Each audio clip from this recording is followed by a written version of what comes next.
Hi everyone! So Ismail and I are outside right now. He's playing in the water. It has been like extremely hot the past few days, and it was so weird because for quite a while, for quite a few weeks, it was like really chilly, to the point I was a little bit like worried, like, oh my gosh, I don't have a like proper winter jacket for Ismail this year. And I was like thinking like, oh, I gotta start finding one, but then all of a sudden it ended up getting so hot that it was like, it's been like 90 degrees out lately.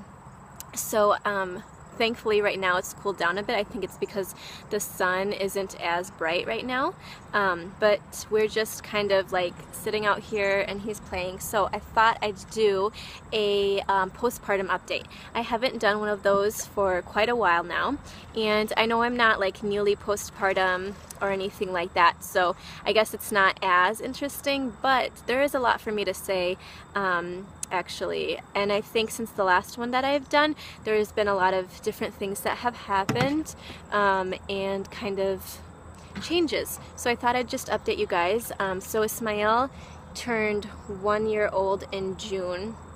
So he's about August, September, like 16 months, I suppose. Yeah, so I guess this is my like 16 month postpartum update. So as some of you may have known, if you watched my previous video about like my breastfeeding challenge and everything that was happening with that, you may kind of know my story with that already. If not, you could go ahead and watch that video to kind of get a background information. But basically what happened was breastfeeding just didn't go exactly as how I planned. It's actually a really long journey, and so basically in my last video, probably, I think I was explaining that I ended up just having to pump. So just to kind of pick up where I left off from that, I think around 10 months or so, when he was about 10 months. Actually, it was the day that he turned 10 months old. I just realized like I cannot do this anymore. And it was kind of like a long time coming for me to actually like just feel like I couldn't do it anymore. But for a while I was just, you know, telling everyone that I just felt like I wasn't really able to continue any longer. And people kept on just encouraging me to wait for 2 more months, just go 2 more months and actually be able to breastfeed him till he was 1 year old. What's wrong, sweetie? What's wrong? You okay? So everyone was like encouraging me, just wait 2 more months, you'll be able to, you can do it, and things like that. And I really wanted to be able to just say that I breastfed him or gave him my breast milk for 1 whole year. But then I started to ask myself the question, is it that I'm doing that just because I want to be able to say that I breastfed him till he was 1 year old? And it wasn't so much that I wanted to just be able to say that. It was just kind of me feeling a little bit fulfilled, because my goal was originally to be able to breastfeed him for like 2 years or more, or you know, so that was my original goal. But then, you know, with everything happening and not being able to actually breastfeed, I wanted to at least pump for at least a year. So at 10 months I was just like, I cannot do this.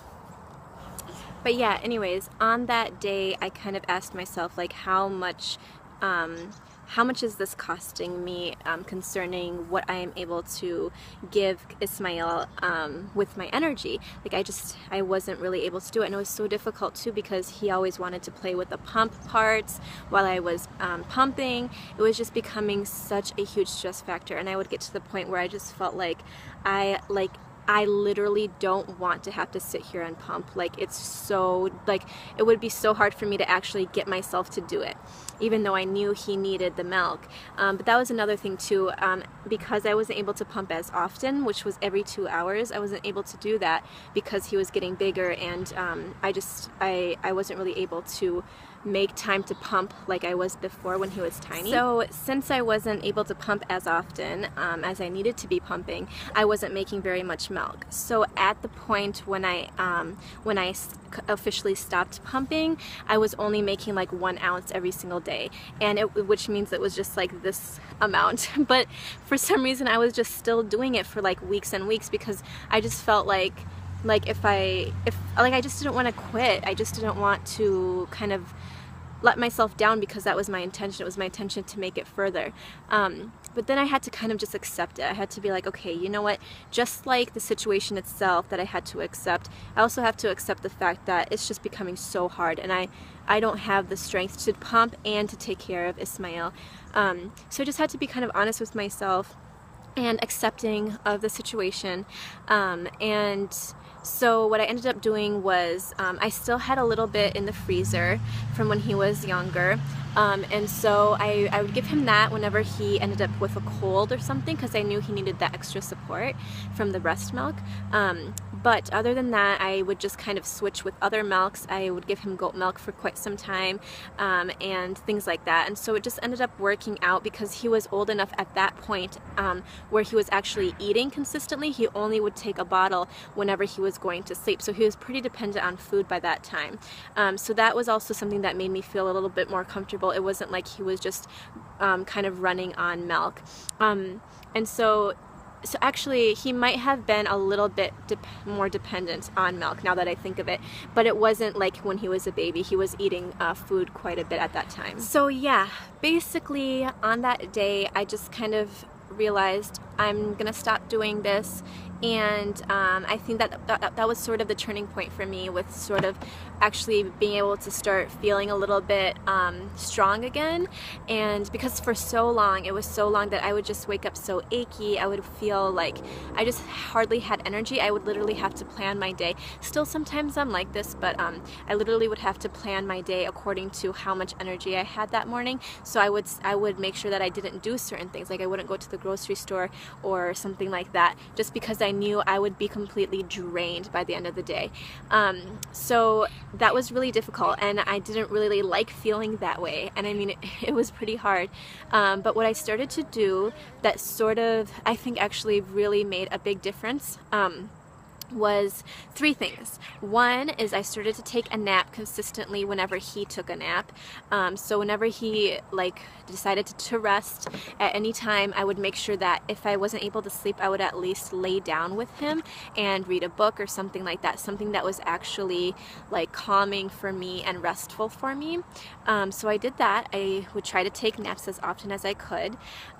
Number 2 that I did was I started to take an herbal formula that really helped me to start building my strength back, because at that point I was no longer nursing him, so I didn't have to worry about herbs and anything like that. I could just take whatever I needed to.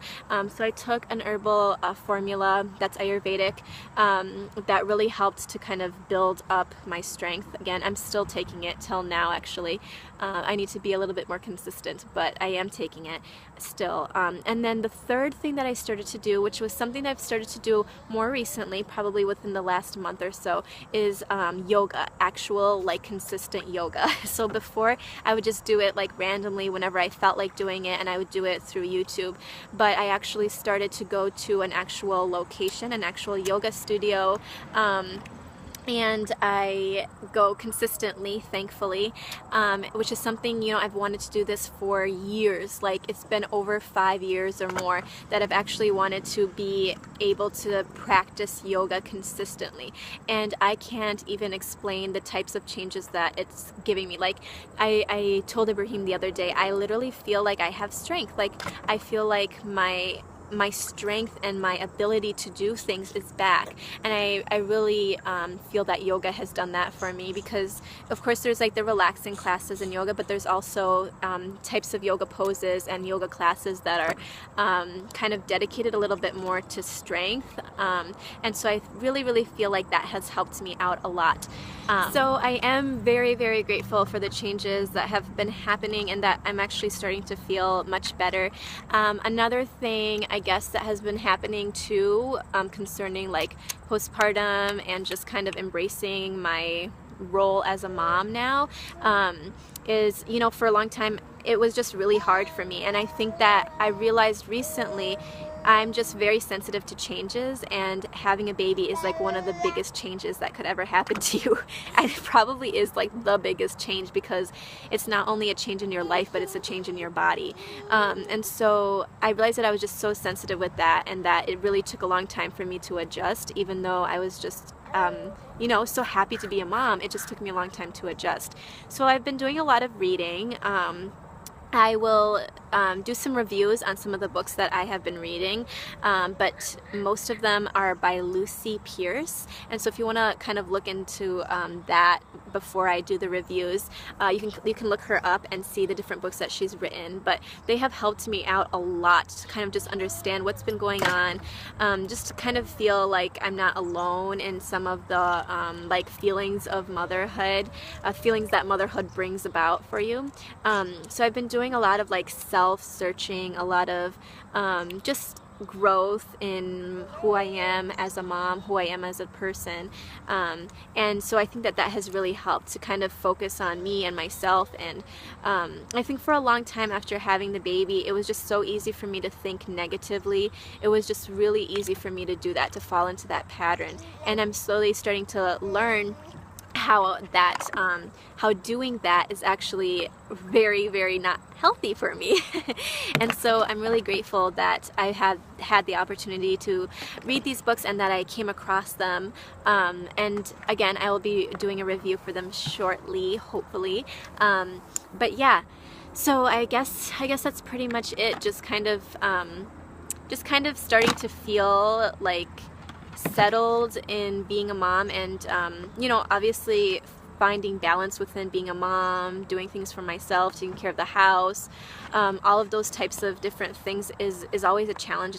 It's probably always going to be a challenge to find balance within those things, but I feel I'm starting to feel like I'm kind of getting the hang of it, so I'm really grateful for all of that. And so I thought I'd just do this little update to kind of talk about what's been going on. Maybe some of this has been relatable for some of you, and so if it has, please do leave some comments down below and let me know what you're going through in your postpartum journey. Or maybe you're not a mom quite yet, and maybe you haven't really gone through postpartum, but maybe you have some insight or just some thoughts about all of this. And so you could leave a comment down below. I know I'm not very good at leaving replies, but I do read the comments and I do appreciate them very much. So hopefully you guys will see me in a video again soon. Take good care. Bye!